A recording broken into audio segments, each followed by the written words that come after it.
Messy వచ్చినప్పుడు ఒకడు వెళ్ళి అల్లు అర్జున్ కొడుకు వస్తే వెళ్ళి ఎవరి కోసం వచ్చినావని అడుగుతున్నాడు.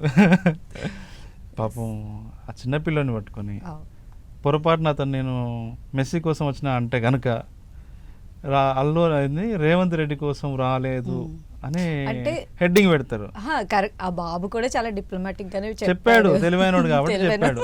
అంత చిన్న పిల్లోడికే అంత మంచి పరిపక్వత ఉంది కాబట్టి ఆ పిల్లోడు చెప్పగలిగాడు. నిజంగా అబ్బాయికి అంత మెచ్యూరిటీ లేకుండా నేను మెస్సీ కోసం వచ్చిన అన్నాడు అనుకోండి, అంటే రేవంత్ రెడ్డి కోసం రాలేదా అని ఇంకోటి అనేవాడు కదా.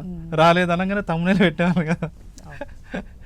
ఇట్లా ఏంటంటే మీరు ఏం చేస్తారంటే ఏదో ఒకటి చేసి ఏమి చేయట్లేదు సార్, జస్ట్ సరే ఇప్పుడు మళ్ళీ అడుగు క్యాజువల్ గా మాట్లాడుకుంటున్నాము. ఇప్పుడు ఇవన్నీ డిలీట్ చేయొద్దు, ఎడిట్ లో పోవద్దు ఇవి. అస్సలు మొన్ననే ఒకటి జరిగింది ఇన్సిడెంట్. నేను మాట్లాడింది అతను అంటే ఇంటర్వ్యూవర్ మాట్లాడిందేమో తీసేసుకున్నాడు, నేను మాట్లాడిందేమో పెట్టేసుకున్నాడు. కథా వస్తువు మాత్రమే నేను మాట్లాడింది పెట్టేసుకున్నాడు. కాంట్రవర్సీ అయింది. ఇందాక అడిగినావు కదా రజాకర్లు, అది కాంట్రవర్సీ అయింది.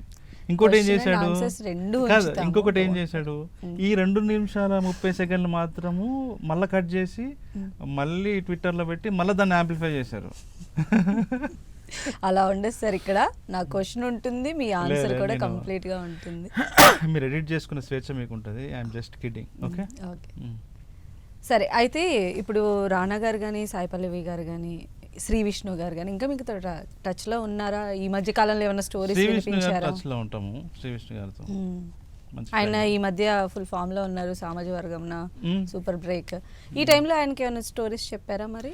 లేదు, ఇప్పుడు నెక్స్ట్ ఒక సినిమా, అంటే నేను డైరెక్షన్ చేయడం కాదు, ప్రొడక్షన్ లో అతన్ని అడుగుతున్నాము. కాదనరు, కథ నచ్చాలి అంతే. అండ్ ఆల్రెడీ చేస్తాను, కమిట్మెంట్ ఇచ్చాడు, స్టోరీ నచ్చాలి. ఓకే.